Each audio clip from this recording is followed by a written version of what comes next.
ကဲဒါကတော့အီရန်ကနေပြစ်လက်တဲ့ rocket ကြတဲ့ဟာတော့မဟုတ်ပါဘူးလို့တရုတ်စားတော့ဆိုင်ပေါ့နော်စားတော့ဆိုင်တဲ့ဆိုင်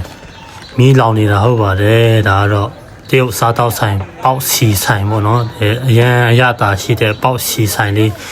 မှာမီးလောင်နေတာဟုတ်ပါတယ်ဒီနေ့ကျွန်တော်ဈေးထွက်ဝေတာပေါ့နော်ကျွန်တော်တို့အမှဟင်းတီဟင်းရွက်တွေတော့ဝယ်တဲ့ချိန်မှာဘေးမှာပေါ့နော်မီးလောင်နေတာဟုတ်ပါတယ်အမှ gas အိုးတွေတော့အရန်ပေါက်တာပေါ့နော်အဲဒါကြောင့်အနီးနာတော့အရန်ကတ်ခဲလို့မရပါဘူးအမှရဲတွေလည်းဘယ်လိုပြောမလဲမိသက်တွေလည်းတော်တော်လေးမောင်းတာပေါ့နော်ကျွန်တော်တို့အမှကျွန်တော်အဲ့ဒီတဝိုက်မှာပဲအဲ့ဒီဘေးမှာရဲ့အဲ့ဒီစားတော့ဆိုင်ရဲ့ဘေးမှာတင်မဲ့ပစ္စည်းတွေဝယ်နေတာပေါ့နော်အဲဒါကောင်းထောက်မစွာနဲ့ပဲဘာမှမဖြစ်ဘူးပေါ့နော်အဲဒါမှမီးတော့စားတော့ဆိုင်တစ်ခုလုံးကတော့မီးလောင်